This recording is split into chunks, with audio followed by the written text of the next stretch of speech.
Assalamualaikum warahmatullahi wabarakatuh. Alhamdulillah bertemu dengan saya Dewi di channel Dewi Qur'ani Official. Pada pertemuan kali ini kita akan membahas tentang sifat huruf tawasud. Tapi sebelum kita mulai, jangan lupa untuk subscribe dan tekan tombol loncengnya ya, untuk bisa membagikan video-video terbaru dari saya. Terima kasih. Wassalamualaikum warahmatullahi wabarakatuh.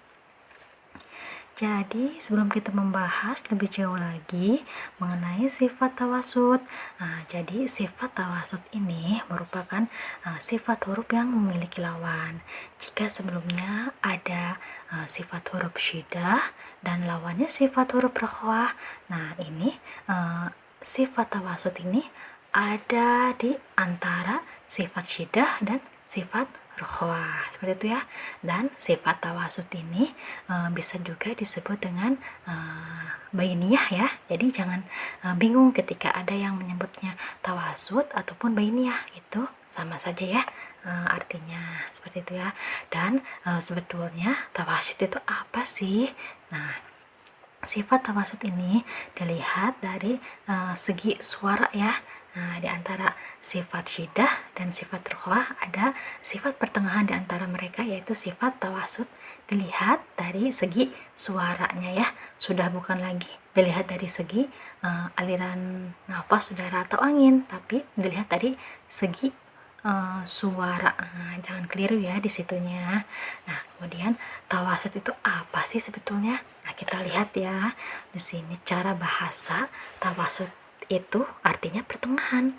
Nah, sedangkan tawasud secara istilah itu mengalirnya bagian tertentu bagi suara pada makhraj huruf karena menutupnya tidak sempurna. Nah, seperti itu ya.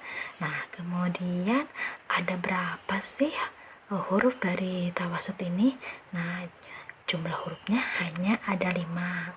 Nah, untuk memudahkan kita menghafal huruf tawasud itu, di sini sudah terkumpul dalam ungkapan lin umar. Nah, jika kita urai, hurufnya ada lam, ada nun, ada ain, ada mim, dan ada ro, seperti itu ya. Jadi untuk memudahkan kita menghafal huruf syiddah, rokhwah dan tawasud ini, kita hafal saja hurufnya yang sedikit ya, seperti huruf syiddah dan huruf tawasud ini. Nanti sisanya dari huruf syiddah dan huruf tawasud ini masuk secara otomatis ke dalam huruf-huruf rokhwah. Nah, seperti itu ya. Nah, kemudian bagaimana sih cara baca dari sifat tawasud ini? Jadi cara bacanya adalah tidak terlalu tertahan suaranya dan tidak pula terlalu mengalir suaranya. Jadi pertengahan saja, tidak terlalu ditahan seperti sifat syiddah, dan tidak terlalu mengalir seperti sifat rokhwah. Jadi sedang-sedang saja ya. Maksud dari tawasud itu kan artinya tawasud itu pertengahan. Jadi seperti itu ya, pertengahan antara tertahannya suara dan mengalirnya suara, seperti itu. Nah, di sini ada 5 contoh ya, sesuai dengan huruf dari tawasud ini ya, lin umar ini. Nah, di sini kita lihat ya contoh yang pertama agar lebih jelas maksud dari tawasud itu seperti apa. Nah, yang pertama ada lam ya. Nah, di sini kita lihat saya ambil lamnya ini lam sukun ya. Nah, jadi pada dasarnya setiap huruf mau berharokat fathah, kasroh atau dhammah, dia tetap ya selalu ada sifat yang selalu melekat pada huruf itu. Dalam kondisi apapun dia tidak akan pernah hilang dan tidak akan pernah berubah, walaupun fathah, kasroh atau dhammah, seperti itu ya. Nah, saya kebanyakan ambil contoh yang sukun ya, karena agar lebih terlihat sekali dari sifat-sifat huruf itu ya. Nah, seperti itu ya. Nah, di sini saya ambil lamnya ini lam sukun ya, kita berfokus di huruf lamnya ya.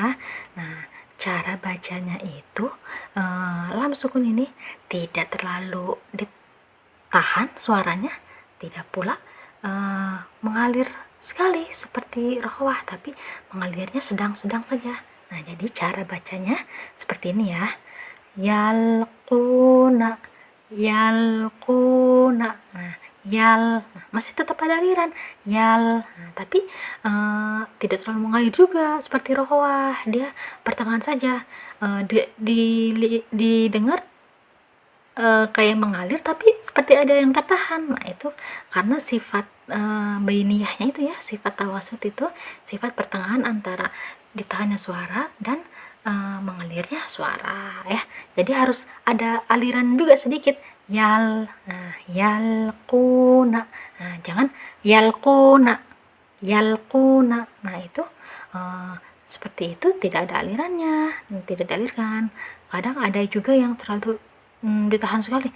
Yalquna, yalquna. Nah, itu sifat syiddah. Kalau syiddah kan tertahan. Nah, sedangkan lam ini mau berharokat fathah atau kasroh atau dhammah terlagi sukun ya, lebih terlihat jelas tawasudnya. Harus dialirkan sedikit ya. Tidak terlalu dialirkan, tidak terlalu juga ditahan. Yalquna. Nah, yal, nah itu maksudnya yal, nah ada aliran sedikit ya, dan tidak terlalu ditahan juga. Yalquna, nah, seperti itu ya. Jadi jangan sampai yalquna, yalquna, nah, itu yang keliru, karena kita harus lihat setiap huruf itu mempunyai sifat masing-masing, dan lam ini masuk ke sifat tawasud kalau dilihat dari segi suara, seperti itu ya. Nah, kemudian contoh yang kedua yaitu nun. Nah, kita fokus ya di huruf nunnya. Nah, kalau kita lihat di sini saya ambil nunnya nun sukun ya, karena agar lebih terlihat sifat tawasudnya. Nah, walaupun semua harokatnya harus nampak ya, sifat huruf itu mau berharokat fathah, na, ni, nu, itu harus tetap ada sifat dari huruf itu ya. Nah, seperti itu ya. Nah, kita fokus di nun sukunnya. Jadi cara bacanya seperti ini ya. An'amta, an'amta, nah tetap ada aliran nah ada aliran sedikit dan tidak terlalu ditahan juga. An'amta, yang keliru kita kak an'amta, an'amta, nah itu tidak ada alirannya. An'amta, an'amta, nah itu yang keliru. Nah, sedangkan nun ini kan masuk ke sifat tawasud dari segi suara ya. Harus ada aliran juga. Nah sedikit ya. An'amta, dan jangan terlalu ditahan suaranya. An'amta, nah itu syiddah, sedangkan kan ini sifatnya tawasud, jadi pertengahan ya, tidak terlalu dialirkan, tidak terlalu ditahan juga suaranya. Nah walaupun kita jika kita lihat dari sisi hukum bacaan ya, nun mati bertemu dengan ain itu hukum bacaannya idhar halqi. Idhar itu kan jelas. Nah, walaupun hukum bacaannya jelas, tapi tidak serta-merta harus an'amta, an'amta, saking ingin menerapkan hukum jelas dari ijhar itu an'amta, tidak seperti itu ya. Walaupun ini hukum bacaannya jelas tapi harus tetap dilihat sifat hurufnya. Sifat huruf nun ini dari segi suaranya kan masuk tawasud, pertengahan alirannya, jadi harus tetap ada aliran walaupun nun mati bertemu ain ini idhar halqi, walaupun jelas harus dilihat dari segi sifat huruf ya. Makanya itu kita sangat penting menguasai atau mengetahui sifat-sifat dari satu huruf itu ya, seperti itu. An'amta, an'amta, jadi ada aliran sedikit dan tidak terlalu ditahan juga suaranya, seperti syiddah, seperti itu ya maksud dari sifat tawasud itu. Dan yang ketiga ada huruf ain. Nah, jika kita lihat di sini saya ambil yang ainnya sukun ya agar terlihat lebih jelas sifat tawasudnya. Nah, tapi dalam keadaan fathah pun harus ada ya sifatnya, mau fathah, mau kasroh atau domah, semua berlaku setiap semua huruf hijaiyah ya. Jadi tidak hanya sukun saja. Nah, dalam kondisi apapun fathah, kasroh atau domah dia selalu melekat, tidak akan pernah hilang dan tidak akan pernah berubah seperti itu ya. Nah, jadi kita coba kita lihat ya contohnya. Wallahu bima ta'maluna alim. Wallahu bima ta'maluna alim.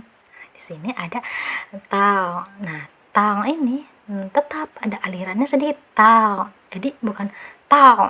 Nah, itu syiddah ditahan ta. Nah, tapi dialirkan ta. Ta'maluna. Nah, walaupun fathah berharokat fathah tetap ada sifat hurufnya tawasud. Jadi dialirkan juga ya ain yang berharokat fathah ini walau tidak terlalu jelas sifatnya tapi selalu ada, jangan sampai diabaikan. Nah, seperti itu ya. Jadi itu penting sekali kita menghafal huruf-huruf sifat tawasud atau syiddah atau rokhwah seperti itu ya. Nah, saya ulang lagi ya. Wallahu bima Nah, Nah, harus ada aliran sedikit jangan Nah, ya. Wallahu bima ta'maluna alim. Nah, seperti itu ya. Nah, kemudian contoh selanjutnya yaitu huruf mim ya. Kita berfokus di huruf mim ya. Nah, di sini jika kita lihat di sini ada mim sukun. Kenapa saya ambil sukun? Karena agar lebih terlihat ya sifat tawasudnya. Dan di depan huruf mim sukun itu ada huruf ya. Kalau kita tinjau dari hukum bacaan itu mim mati bertemu huruf ya yaitu idhar syafawi, artinya jelas. Nah, walaupun jelas tapi tetap harus ada aliran ya, seperti di atas ini ya. Ini idhar halqi, di sini idhar syafawi. Walaupun hukum bacaannya jelas tetap harus ada aliran suara dari sifat huruf mim ini ya. Jadi cara bacanya alam yaj'al kaidahum, alam yaj'al, alam. Nah, harus ada aliran juga. Alam yaj'al. Nah, jangan ditahan. Alam yaj'al, alam yaj'al. Jangan ditahan ya. Karena ini mim ini punya sifat tawasud. Jadi pertengahan saja ya. Tidak terlalu mengalir, tidak terlalu ditahan. Alam yaj'al kaidahum. Nah, seperti itu ya maksud dari sifat tawasud, tidak terlalu mengalir, tidak terlalu ditahan juga dari segi suara. Nah, dan yang terakhir ada huruf ro. Nah, di sini saya ambil ro-nya, ro sukun ya, biar lebih terlihat sifat tawasudnya. Tapi berlaku ya, mau berharokat fathah ro, ri atau ru ya, sama harus ada sifat dari satu huruf itu. Nah, di sini cara bacanya wa arsala alaihim, nah jadi cara bacanya bukan wa arsala, nah tidak seperti itu. Harus ada aliran wa arsala. Nah, itu maksud dari tawasud ya. Nah, kebanyakan kan orang terlalu wa arsala ditahan, wa arsala di tengah-tengah saja ya, alirannya sedikit saja. Wa arsala alaihim. Nah, seperti itu ya. Alhamdulillah Cukup sekian pembahasan tentang sifat tawasud atau sifat bainiyah. Kurang lebihnya mohon maaf. Semoga bermanfaat. Terima kasih. Wassalamualaikum warahmatullahi wabarakatuh.